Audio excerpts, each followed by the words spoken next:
Ya vamos a esperar unos pocos minutos más y vamos a empezar.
Bien, vamos a dar inicio entonces.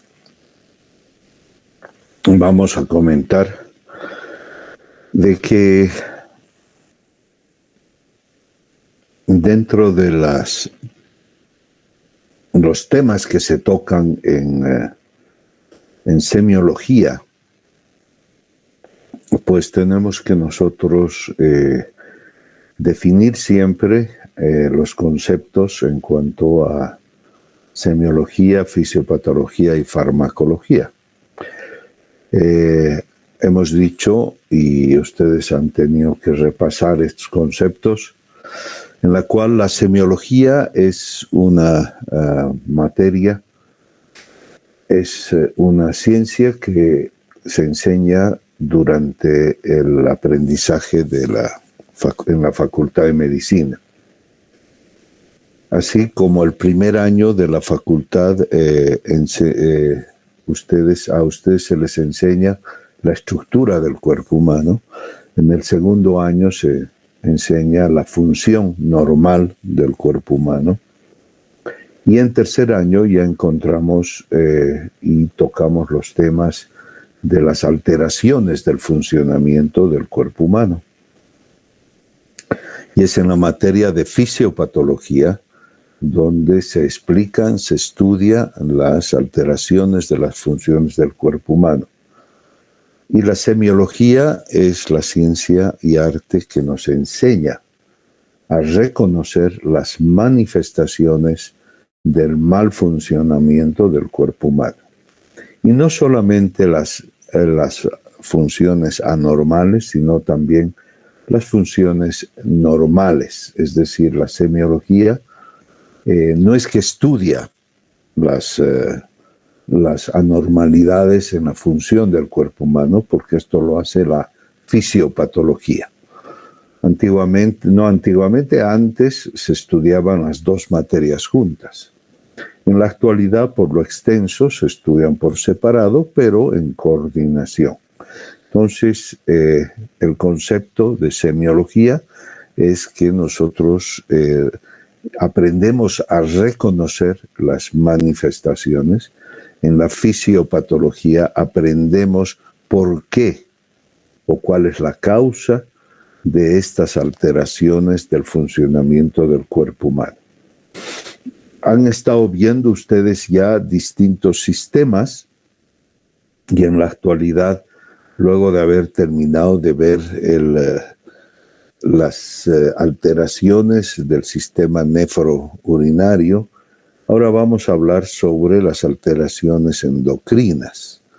Y nosotros vamos a definir la endocrinología como una rama de la medicina interna que se encarga de estudiar a los mensajeros que traen información desde la periferia hasta el centro o los distintos centros hormonales, para luego estos centros glandulares u hormonas son las encargadas de responder con la secreción de mensajeros u hormonas.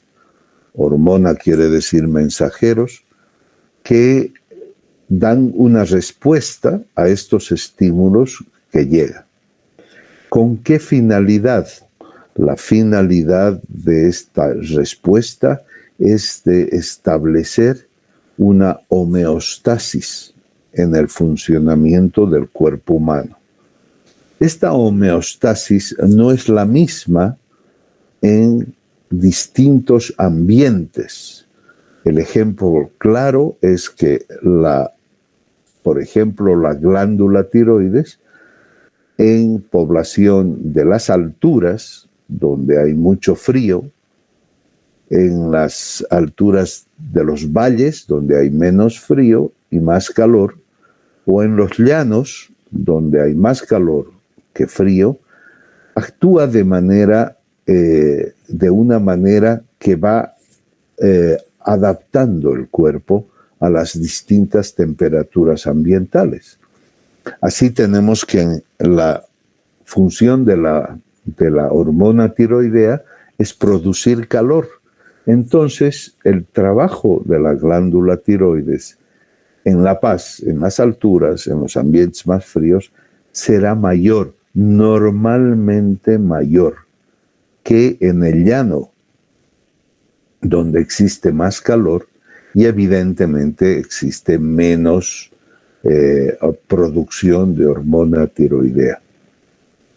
Esto es importante que reconozcamos que el sistema endocrino funciona bajo lo que se llama un equilibrio dinámico, y es equilibrio porque quiere llevar al cuerpo hacia una homeostasis, y es dinámico porque constantemente, minuto a minuto, está adaptándose a las circunstancias del medio interno y de nuestro medio externo. De ahí que los valores de las hormonas no son valores fijos, sino que son rangos.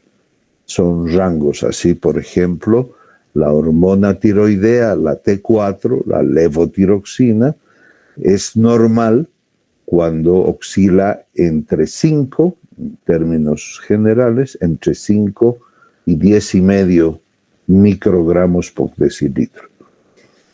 Esto hace de que en ciertas circunstancias aumente su producción momentáneamente para luego disminuir en otras circunstancias.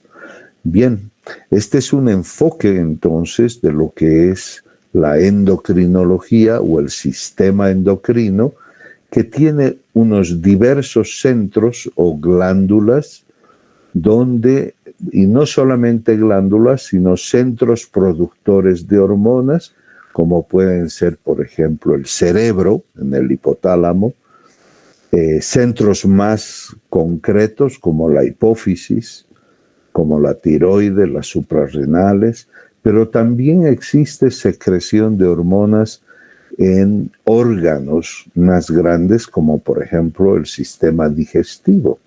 El sistema digestivo tiene una serie de hormonas que regulan el apetito o la ingesta de alimentos.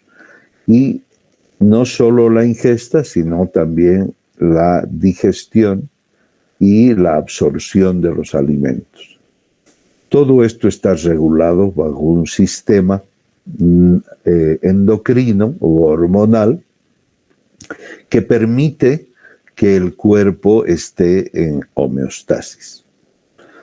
En el tema de la diabetes mellitus, que es lo que vamos a tocar ahora, debemos partir bajo el concepto de que diabetes quiere decir irse por la orina o sea, deshidratarse por la orina.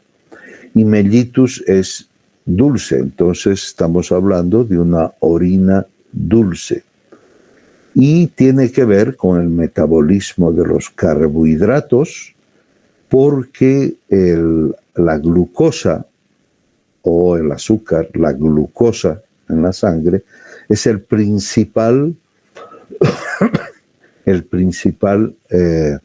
principal sustancia que sirve de combustible para todas las células. Y en este sistema, pues tiene una hormona que se encarga de introducir la glucosa a todas las células, excepto el cerebro y el corazón. Y este sistema, o sea, está en la producción de azúcar o el manejo de la glucosa, está dado por la insulina, que es una hormona que está producida por el páncreas. En términos generales, la comunicación entre el hígado, productor de glucosa, de la glucosa que se ha absorbido en el intestino, juntamente en su secreción o aporte de glucosa hacia la sangre, pues está en estrecha relación con el páncreas, que produce la insulina y produce otras sustancias más, que produce la insulina encargada de meter la glucosa a las células. Cuando este mecanismo falla, es cuando hay la tendencia a acumular azúcar en la sangre y previamente también en la mayoría de los casos se acumula insulina en la sangre. Esto puede llevar a un deterioro del trabajo de la insulina, del páncreas, con lo cual también se puede ir destruyendo la producción de insulina. Cuando la insulina aumenta, que se llama hiperinsulinismo, y cuando la insulina baja, es la insulinopenia. La diabetes, entonces, es un síndrome donde el funcionamiento, ya sea por ausencia o ya sea por mala función de la insulina, produce una excesiva y creciente acumulación de azúcar o glucosa en la sangre. Esto no sería problema si es que no entendemos que la acumulación de glucosa en la sangre produce una alteración. Ustedes recuerden que la glucosa es una exosa y entonces el acúmulo de esta glucosa produce una alteración en la vía de las pentosas o el mecanismo de este tipo de sustancias con un radical menos, y esto causa una intoxicación y alteración de los vasos sanguíneos. Vasos sanguíneos que pueden ser capilares o que pueden ser de mayor diámetro, arteriolas o arterias.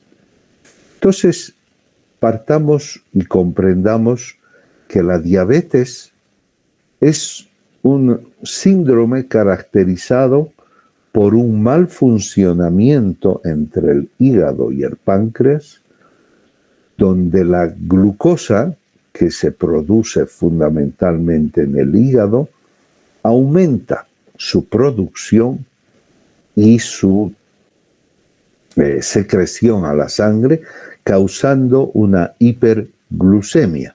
Ojalá se acostumbren a decir glucemia y no glicemia, porque glucemia viene de glucosa y glicemia viene de glycemic, del inglés. Entonces, utilizaremos el término de glucemia. Y esta producción de glucosa entonces causa una respuesta del páncreas en la producción de insulina. Y puede haber una excesiva producción de insulina, o puede ser un páncreas dañado que no tiene mucha insulina que producir. Entonces diremos que la diabetes mellitus, un síndrome caracterizado por la presencia de hiperglucemia, asociada, porque el metabolismo de los carbohidratos no se altera solamente, sino que lleva a una alteración también del metabolismo graso y de las proteínas. Y esto está condicionado por factores genéticos y o ambientales que reconoce como causa última, un defecto en la secreción. O sea, hay una baja producción de insulina por el páncreas, o esta insulina que se está produciendo es de mala calidad, ¿no? Y esto lleva a alteraciones de los vasos, o sea, que se acompaña evolutivamente de complicaciones vasculares.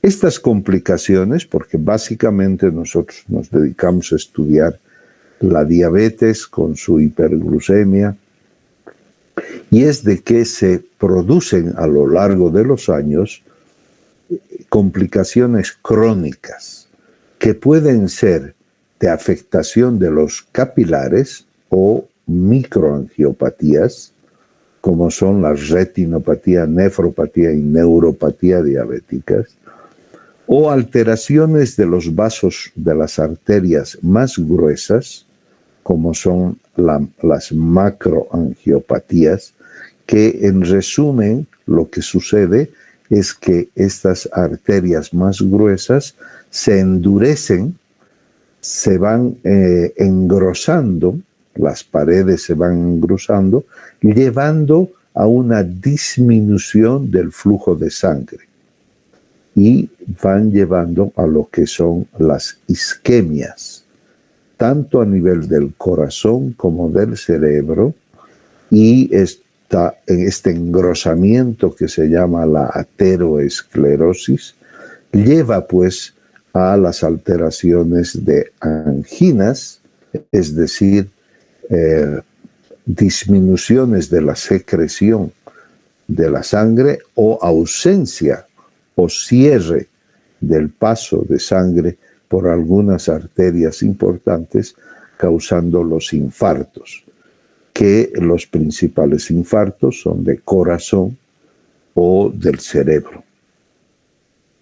Cuando esta acción, después de 15, 20 años de evolución, actúan de manera mixta, ambas, tanto la microangiopatía como la macroangiopatía, llevan hacia la complicación del pie diabético.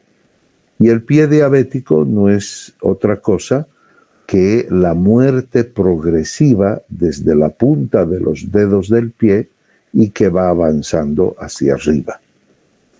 Este compromiso no es otra cosa que una isquemia que lleva a la necrosis.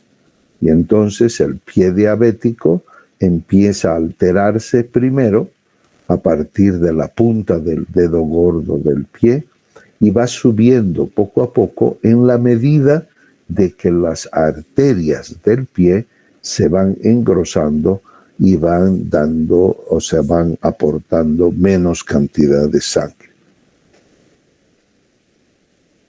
Bien, entonces tenemos acá, vamos a ver, para pasar esto, la presencia de la diabetes en el mundo, como veremos ahí la proyección que se ha dado desde el año 2003 al 2025, es de que en todo el mundo hay un aumento en distintos porcentajes. Así ustedes ven que en Norteamérica, para el 2025, que ya es el próximo año, se estimaba un aumento de 57%. En Sudamérica, en nuestro país, se pensaba que iba a haber un aumento en el 85%. Y así vemos como en el Asia el incremento es mayor y en Europa, por sus mecanismos y la educación sobre la población, el incremento es menor, ¿no? ¿Cuál es la clasificación de la diabetes mellitus? Puede esto en la actualidad ir variando un poco, pero antiguamente se daba y se decía que la diabetes estaba clasificada de acuerdo a su tratamiento con insulina. Así la diabetes tipo 1 se la conocía como insulino dependiente. La tipo 2 se la conocía como la no insulino dependiente, es decir, su clasificación era de acuerdo al tratamiento. En la actualidad, el grupo de personas no ha variado mucho, pero el concepto sí, porque la clasificación actual de la diabetes es de acuerdo a la fisiopatología. Y entonces nosotros decimos que la diabetes tipo 1 es una diabetes donde la falla está en la ausencia de la secreción de insulina y que puede ser por procesos inmunológicos que llevan a la creación de autoanticuerpos que están dirigidos a destruir estos anticuerpos, las células y los islotes a nivel del páncreas productores de insulina. Entonces hay diversos anticuerpos que pueden estar dirigidos a los islotes pancreáticos. En el seminario van a escuchar un recuerdo de lo que es la anatomía y la función de los órganos, sobre todo del páncreas. Y entonces vamos a ver que a nivel de la secreción de la insulina, que es de los islotes pancreáticos, estos anticuerpos pueden estar dirigidos a la destrucción de los islotes pancreáticos, pueden estar dirigidos a la destrucción propia de la insulina, y esto hace de que la producción de insulina baje mucho y no exista insulina en este tipo de diabéticos. Entonces, la diabetes tipo 1 se caracteriza por una ausencia o una disminución muy importante en la producción de insulina. Y puede ser mediada por procesos inmunológicos o por enfermedades propias del páncreas que hacen que no se produzca insulina. En cambio, la diabetes tipo 2 es un proceso en el cual es un poco a la inversa, porque el páncreas lo que hace es producir mucha insulina, porque el trabajo de la insulina en el cuerpo no es efectiva. Y de ahí que se reconoce en la diabetes mellitus tipo 2 como un proceso de insulinoresistencia.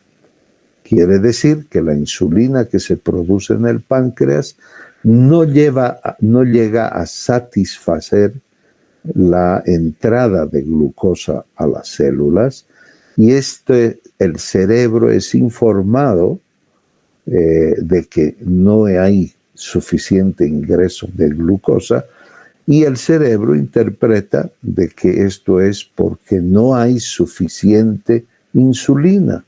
Entonces ordena al páncreas a producir más insulina. Entonces hay un camino hacia el hiperinsulinismo. Pero esta insulina que se produce es también defectuosa. Por lo tanto, este proceso se perpetúa y cada vez más la insulina se va acumulando en la sangre, y en la noche esta insulina a la glucosa que se produce en el hígado, la convierte en triglicéridos. Y los triglicéridos se depositan debajo de la piel, en el tejido celular subcutáneo, produciendo obesidad.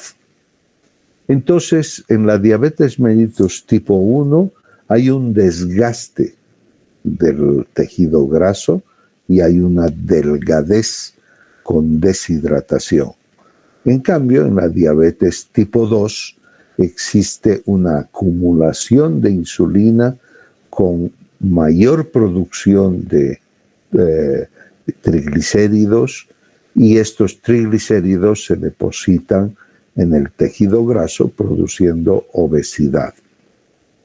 En la tipo 3 son otros tipos específicos donde se puede enumerar más de lo que se ven en la diapositiva, porque cualquier otra enfermedad que produzca hiperglucemia entra dentro del tipo 3.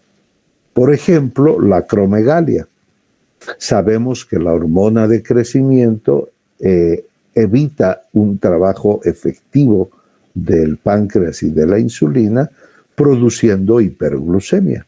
Entonces entra dentro de este capítulo de las endocrinopatías que llevan a establecer una diabetes mellitus.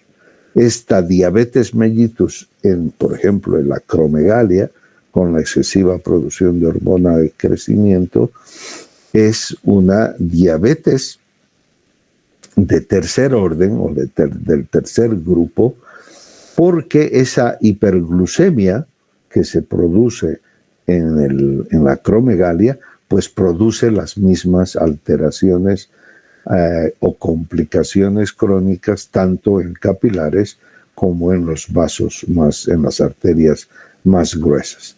Y así hay una suerte de muchos cuadros que llevan y perpetúan una hiperglucemia dando estas alteraciones.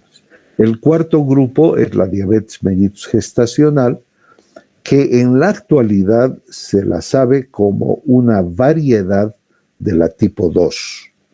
¿En qué consiste esta variedad?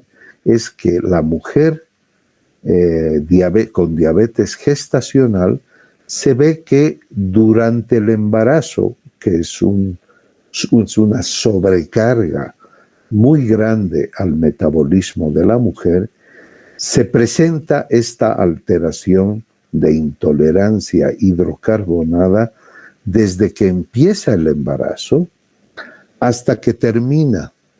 Entonces esta mujer no era reconocida como una diabética antes de embarazarse, se la reconoce como diabética o como intolerante a los carbohidratos durante el embarazo y desaparece esta intolerancia después del embarazo. Esta es lo que se llama la diabetes mellitus gestacional. Ahora, actualmente se ha visto que 10 o 15 años después de los partos y que eran tildadas de diabética gestacional, desarrollan una diabetes tipo 2. Entonces, en la actualidad se sabe más que la diabetes gestacional no es otra cosa que una forma oculta de una diabetes tipo 2. ¿No? A ver, vamos a ver si pasamos. El diagnóstico de la diabetes, entonces, nosotros tenemos que se hace actualmente con una sobrecarga de glucosa de 75 gramos de glucosa, dosificando tanto la glucemia como la insulinemia de manera basal en ayunas y a los 120 minutos. Entonces tenemos valores normales, que la glucemia en ayunas es menor o debería ser menor a 100 miligramos por decilitro, y tras el estímulo con la ingesta de 75 gramos de glucosa, no debería pasar de los 140 miligramos por decilitro. Se reconoce como diabetes cuando la glucemia basal de manera espontánea es mayor a 126 miligramos por decilitro y tras el estímulo supera lo que son los 200 miligramos. Pero hay un cuadro intermedio que ya se los reconoce como tal porque produce las mismas complicaciones crónicas y se conoce con el término de prediabetes, cuando la glucemia está entre 101 y 125 y tras el estímulo está entre 140 y menor a 200. Entonces, a este tipo de pacientes se los reconoce como prediabéticos. La diabetes es una enfermedad progresiva, vamos a ir más rápido, en la cual los niveles de azúcar van desde la normalidad y van creciendo poco a poco, van aumentando, tanto en ayunas como después de la ingesta de glucosa.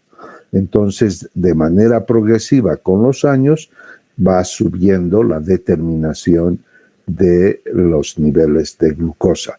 ¿Qué pasa con el trabajo de las células beta del páncreas?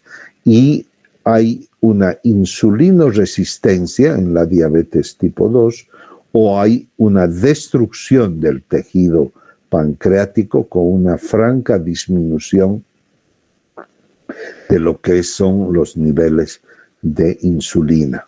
Ahora, ¿qué pasa en el diabético tipo 2 con insulinoresistencia? Que a través de los años, esta insulinoresistencia va quemando el trabajo del páncreas y también con el tiempo los diabéticos tipo 2 pueden llegar a tener una falta de secreción de insulina después de varios años, 15, 16 años, y se llaman los insulinos requirientes. Entonces, si bien en la diabetes tipo 2 hay una resistencia a la insulina con un aumento de la secreción de insulina, con el tiempo esta producción va cayendo. Dentro de las complicaciones de lo que es la diabetes mellitus están las complicaciones macrovasculares o la aterosclerosis, que estas alteraciones empiezan desde la obesidad, porque la obesidad es vamos a decir, el cuadro, el síndrome de donde empieza y puede empezar la diabetes tipo 2. Entonces, el obeso puede tener secreción normal de insulina al principio, sobre todo ahora se ve eso en los niños obesos.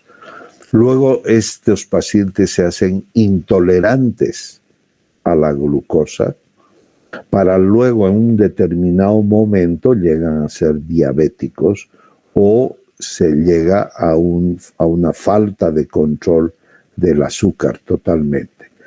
Y la complicación, la aterosclerosis, empieza ya desde la obesidad. Y no así las alteraciones en la diabetes que empiezan desde el diagnóstico de la diabetes. Entonces nosotros tenemos que existen factores ambientales que nos llevan fundamentalmente a ser diabéticos. La obesidad, el sedentarismo, un mal estilo de vida va llevando hacia una intolerancia a los carbohidratos que pasan por las complicaciones y llevan a una incapacidad y a una muerte. Existe también una susceptibilidad genética que son cuadros en los cuales la aterosclerosis se va desarrollando ya desde que son obesos y a lo largo del tiempo van alterando todo lo que es la macrocirculación y esta macrocirculación pues lleva al infarto y a la muerte. Entonces, en la diabetes tipo 2, que viene a ser prácticamente el 90% de los diabéticos, restando los otros grupos en la clasificación, el otro 10%. Entonces, los diabéticos tipo 2 presentan una resistencia a insulina, con una hiperinsulinemia, con una disminución de los lípidos HDL y aumento de los triglicéridos. Luego se establece una hiperglucemia que, por el endurecimiento de las arterias y la acumulación de líquido, lleva a cuadros de hipertensión arterial, y las complicaciones de las capilares, que son la retinopatía, nefropatía y neuropatía, se van instaurando, produciendo ceguera, insuficiencia renal, enfermedad coronaria y el pie diabético que lleva a la amputación. Entonces, estos son los cuadros que se producen. Les comentaba que existe una declinación progresiva en la producción de insulina en el páncreas, y entonces en la actualidad se sabe que el diabético tipo 2, que inicialmente produce mucha insulina, termina quemando su páncreas y llega a producir menos insulina, y al final requiere como tratamiento insulina. Porque recordemos que en el diabético tipo 1, antiguamente la clasificación decía que el tratamiento desde el principio es con insulina. En cambio, en el diabético tipo 2, la dieta y tratamiento de antidiabéticos orales empezaba, pero con el tiempo el diabético tipo 2 termina necesitando la insulina. ¿Cuáles son los factores que llevan hacia la hiperglucemia? Los factores que llevan a la hiperglucemia son la secreción alterada de insulina, la falla en la producción de las incretinas. Las incretinas son hormonas bastante inteligentes, la GLP-1 que se produce al final del intestino delgado, y el GIP que se produce después al principio de lo que es el intestino delgado. Son hormonas que regulan la producción de insulina y actúan de acuerdo a los niveles de glucemia. También se llega a la hiperglucemia en la sangre por la destrucción de la grasa, del tejido graso, con esta lipólisis que está incrementada, que lo que hace que se produzca mucho ácido graso que va al páncreas y va al hígado, y en el hígado estos ácidos grasos se convierten en glucógeno para luego producir glucosa. También existe una alteración a nivel del hipotálamo, donde esta disfunción de los neurotransmisores lleva al aumento del apetito. También lleva a la hiperglucemia. Luego está el mecanismo de resistencia a la insulina, tanto en el músculo como en el tejido graso, que la destrucción del tejido muscular lleva a que los aminoácidos vayan al hígado y se conviertan en glucógeno para producir glucosa. También existe una alteración a nivel del riñón, que normalmente el riñón en el glomérulo secreta secreta glucosa y filtra glucosa para luego reabsorber en los túbulos contorneados proximales y distales, cosa de que no exista glucosuria. En la diabetes, esta reabsorción del azúcar está incrementada, entonces la reabsorción de glucosa es intensa, aumentando los niveles de glucemia en la sangre. También existe una alteración en el hígado. Este hígado produce mayor cantidad de glucosa, ¿no? Y sobre todo en la noche produce constantemente glucosa, y esto lleva a que se produzca mayor cantidad de insulina por el páncreas, y como esa glucosa no puede ser quemada porque estamos durmiendo, entonces lo que sucede es que se convierte a triglicéridos y se deposita como tejido graso. Y por último están la secreción del glucagón por el páncreas, que lo que hace el glucagón es estimular al hígado en la producción de glucosa.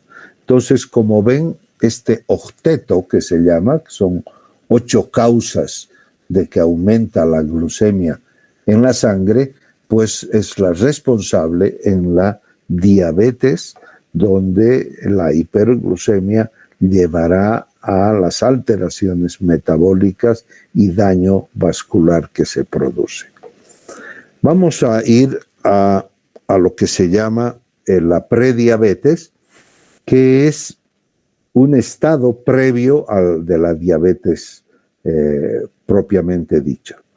Entonces, la prediabetes son alteraciones que se producen en el embarazo o con antecedentes familiares de 2 padres diabéticos o diabetes tipo 2 en un gemelo idéntico. En el año 80 la OMS quitó este término de prediabetes y otra vez se la reinstaura en el 2002 y se la reconoce. ¿Por qué? Porque la cantidad de prediabéticos, que era de acuerdo a lo que vimos en su diagnóstico de prediabetes, estas personas producían o tenían complicaciones crónicas también tanto como los diabéticos. Por lo tanto, se volvió a reconocer el término y actualmente la Asociación Americana de Diabetes y la Organización Mundial de la Salud definen como un prediabético es aquella persona que en ayunas tiene una glucemia entre 100 y 125 y después de la toma de 75 gramos de glucosa está entre 140 y 200. Esto es importante. También podemos diagnosticar de prediabetes aquellas personas que tengan una hemoglobina glicosilada A1C entre 5.7 y 6.4. Digamos que ya se reconoce a la hemoglobina,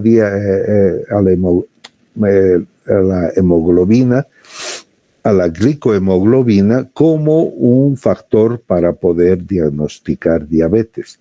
Aquellas personas que tienen una hemoglobina glicosilada menor a 5,7, podemos decir que no son diabéticos.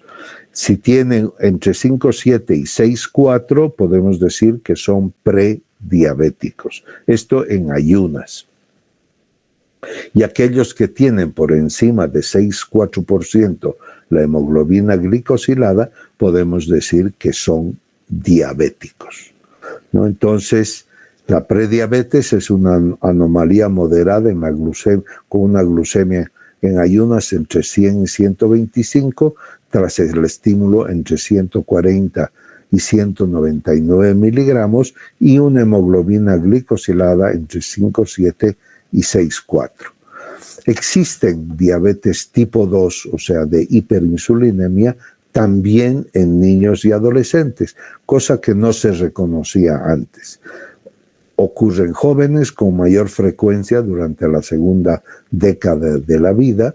La edad promedio está entre los 13 años más o menos, y esto coincide con el pico de la resistencia a la insulina fisiológica que ocurre en la pubertad, porque en la pubertad todas las personas presentamos un cierto grado de resistencia a la insulina fisiológica.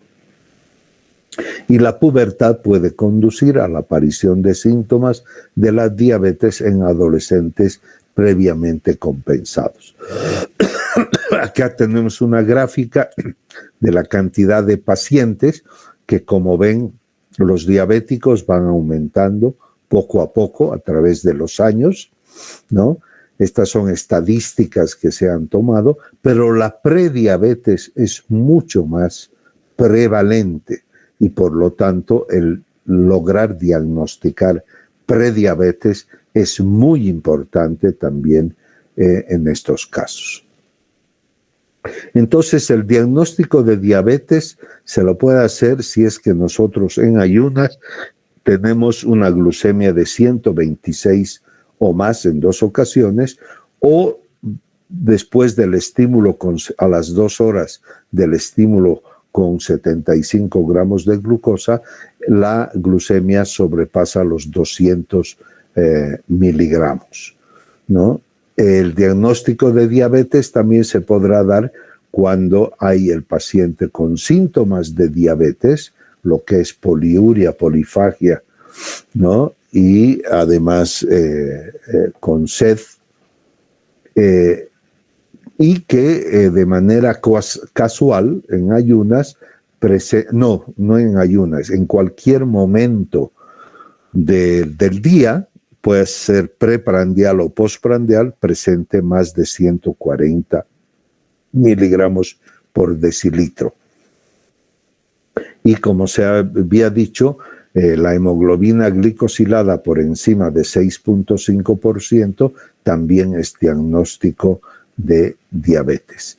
Existen cuadros intermedios con glucemia alterada en ayunas, cuando la glucemia está entre 100 y 125, estos se llaman estos cuadros de intolerancia a la glucosa, ¿no? Y ya hemos hablado de la definición y diagnóstico de la prediabetes. ¿Cuáles son las complicaciones agudas tanto de la diabetes tipo 1 o tipo 2?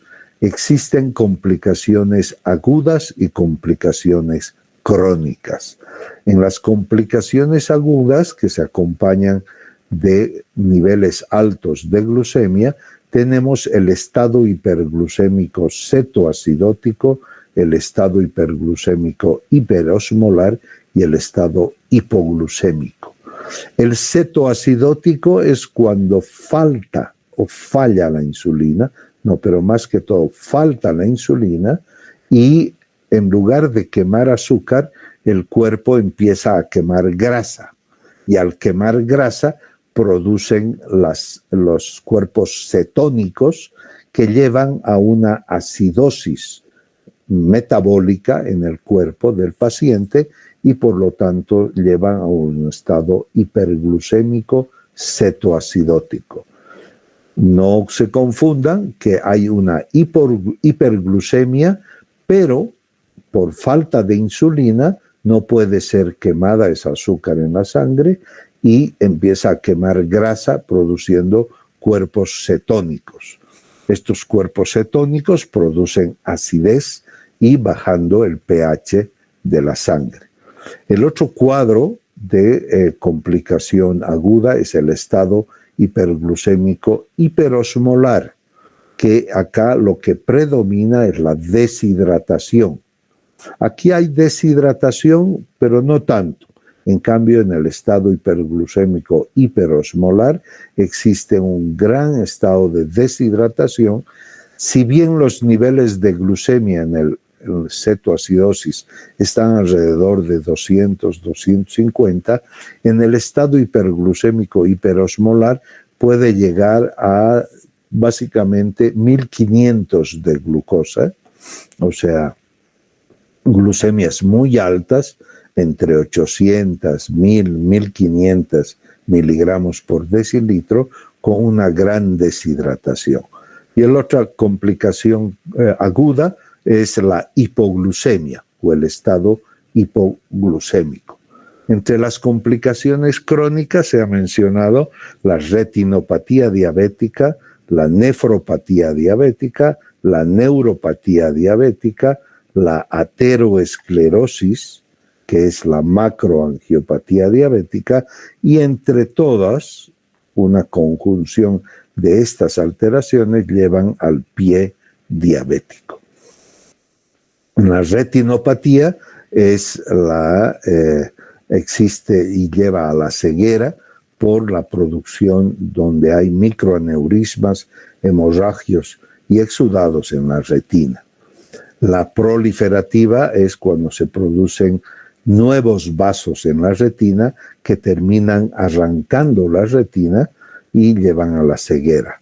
En la nefropatía lleva al síndrome nefrótico y al final a una insuficiencia renal crónica.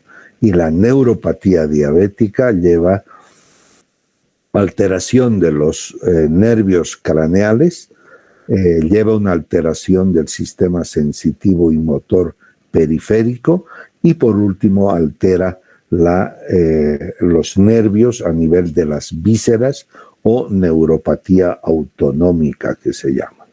Y por el otro lado también la macroangiopatía diabética que lleva al engrosamiento de los vasos, tanto capilares como de los vasos más gruesos, llevando a la ateroesclerosis, a la isquemia y al infarto.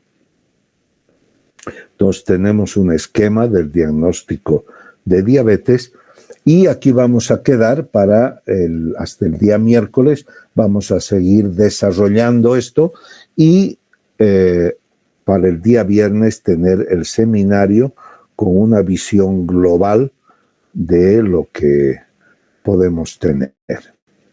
Muy bien, no sé qué hora es. Creo que hemos terminado a tiempo. Y no sé si existe alguna pregunta. Si no hay preguntas, entonces vamos a desconectarnos y nos veríamos el día miércoles en la mañana. Muchísimas gracias. Hasta luego. Gracias, doctor. Buenos días.